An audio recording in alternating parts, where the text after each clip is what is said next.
I would like to give you some practice attaching xref files into your drawing, because some employers are saying they want us to know how to do xrefs. And so this is going to be a little bit more subtle and sophisticated. We'll use an xref to put this wiggly path into our drawing.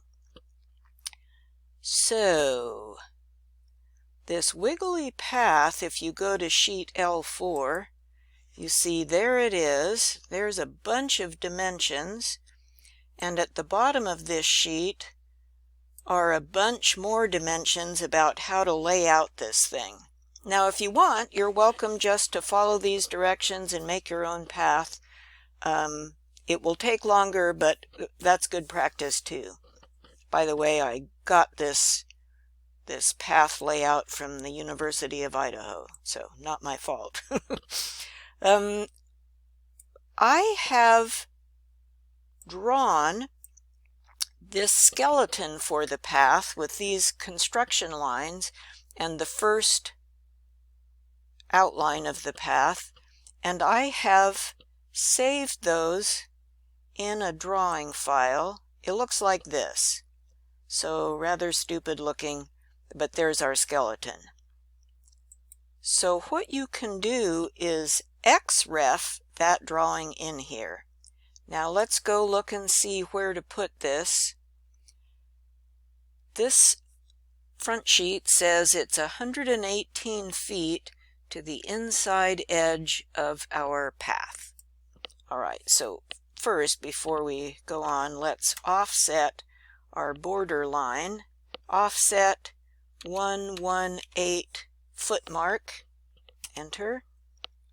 And I will offset that line. That will tell us where our path is going to be. All right, now I should have started here.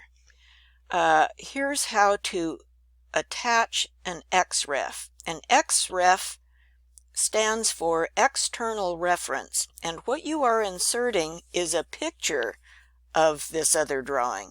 You're not actually inserting lines, you're inserting an image. And kind of like blocks, when you insert this external reference, it's going to come in on whatever layer is current. So I suggest you first go pick a layer. Here is a landscape walk layer. That's probably a good one, because this is a walkway. All right, now we're going to insert an xref. We'll actually attach it. So let's go to this tab at the top of your sheet that says Insert. And now you have, here's some stuff over here for blocks. Those are good. Here's some stuff for references. And you click this icon which says Attach.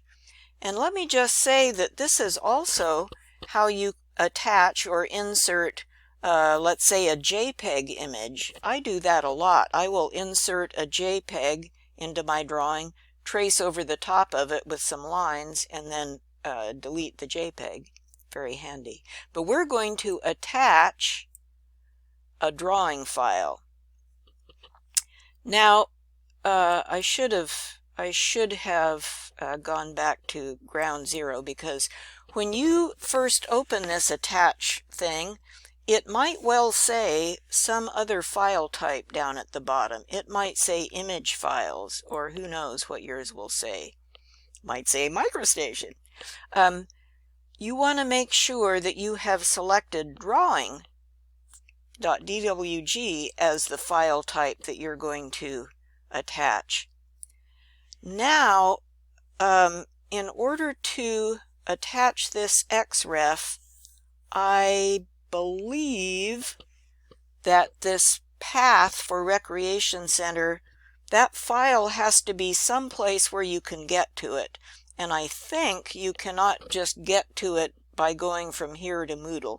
I think, and I might be wrong, I think you need to download this xref file onto your own computer so that you can see it when you do this.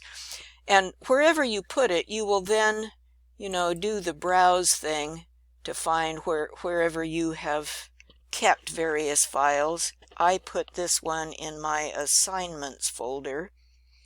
So I'm going to click that file. I named it Path for Recreation Center. And there's its image. I will click Open. Now we want the scale to stay full size, so 1:1.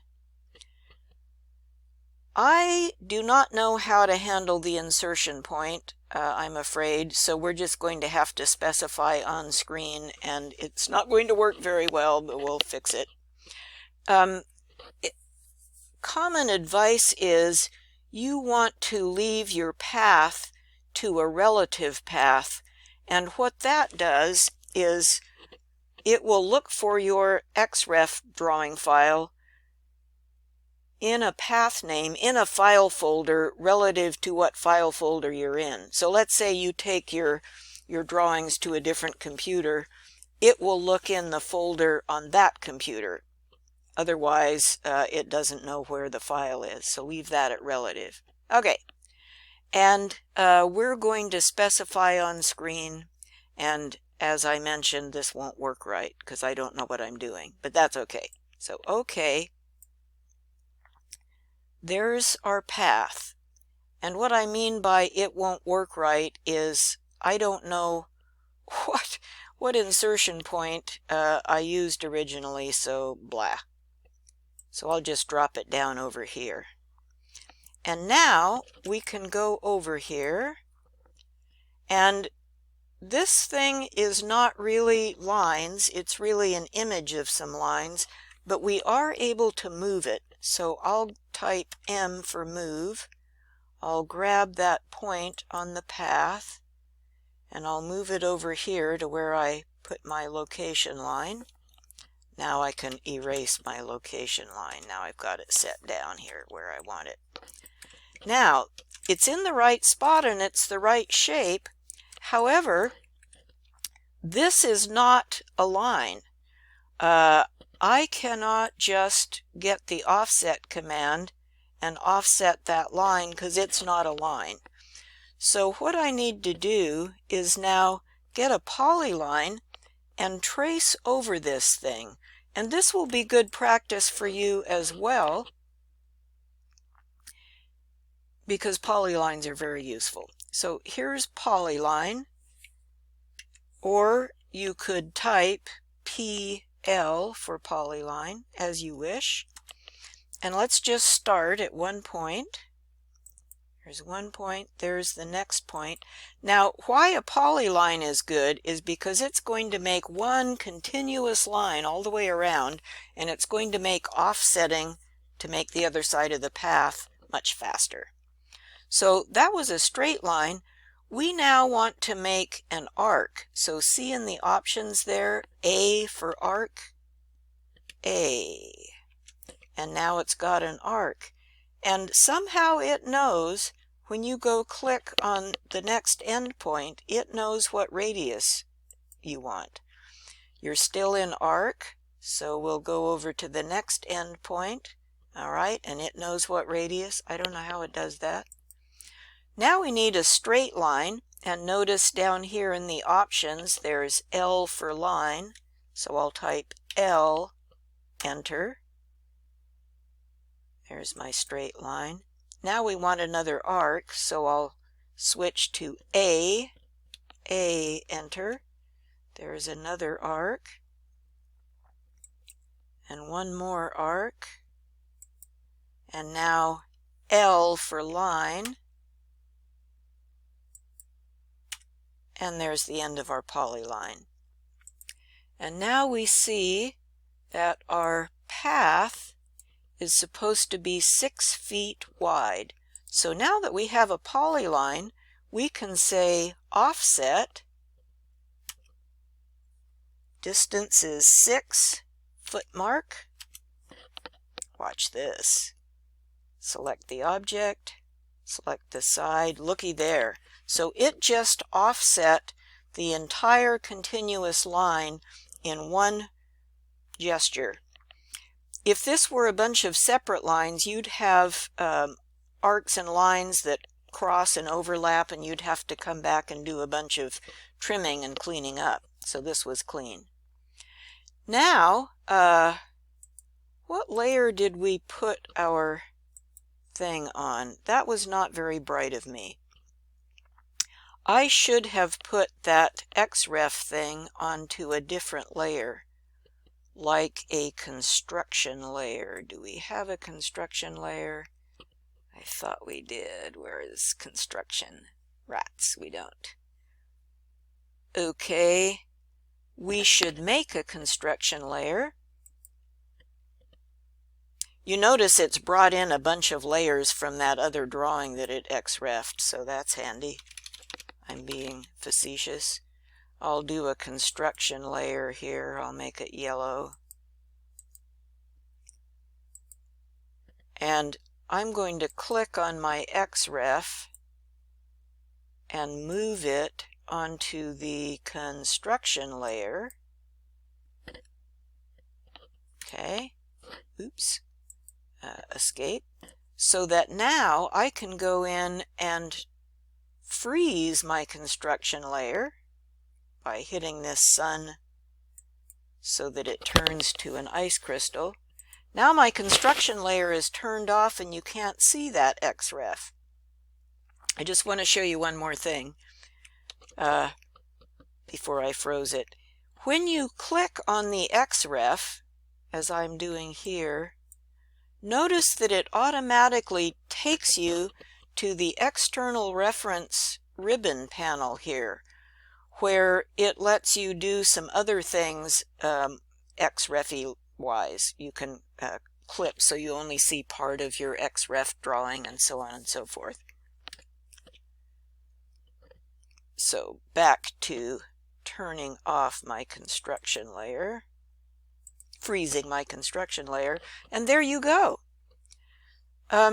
If you don't want to try xrefing, you could also just get a copy of this drawing here, and I'll show you how to do that.